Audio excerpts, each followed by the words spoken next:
Okay, so this is our project. Rainfall starting equals butterflies. We basically designed a garden on the Bentley campus. We picked the location behind the art room, which is pictured in this when we did later calculations, but it's right here and it's in the garden. And so first we had to measure the sides to calculate the area of the shape. And here's a photo of the shape. I don't know if you can see it, but it looks generally like this. So it was two rectangles and a trapezoid. And then, so we got the squared inches and squared feet.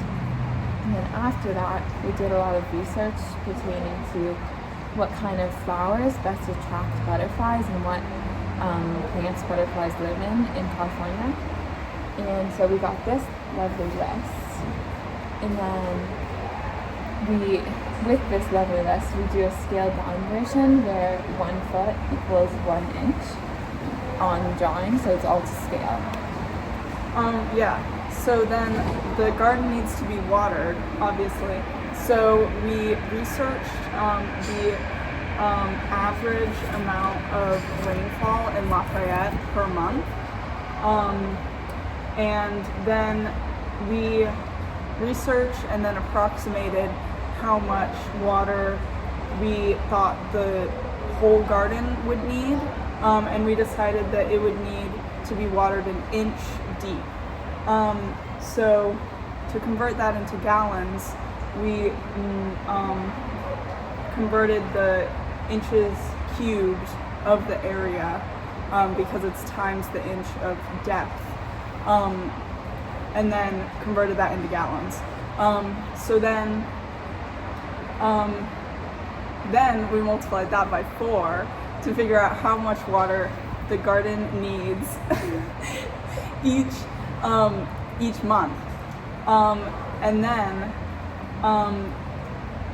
to figure out how much water the garden actually gets each month based on the amount of rainfall per month, we multiplied the amount of inches times the area.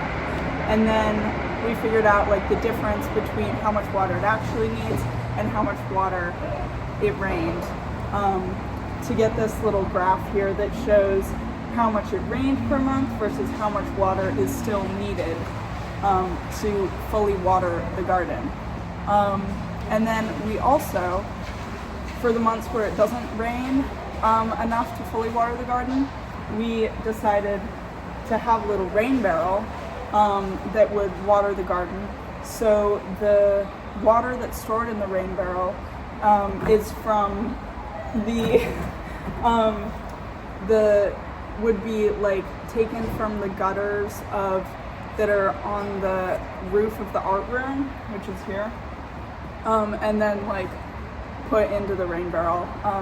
So then to figure out how much water would be collected on the roof of the art room each month, we multiplied the area of the roof by the amount of inches that it rained each month. Yeah, and then so after that we wanted to think of more like practicalities, so we calculated the cost it would take of each plant that we selected to fill our actual garden bed. And then we also so we learned a lot during this project, mainly about like how much we need to water a garden, especially in the Lafayette climate, and kind of how to convert from a amount of rain in inches to gallons of water. That's something I haven't really considered before personally. And also we learned more about designing gardens in general.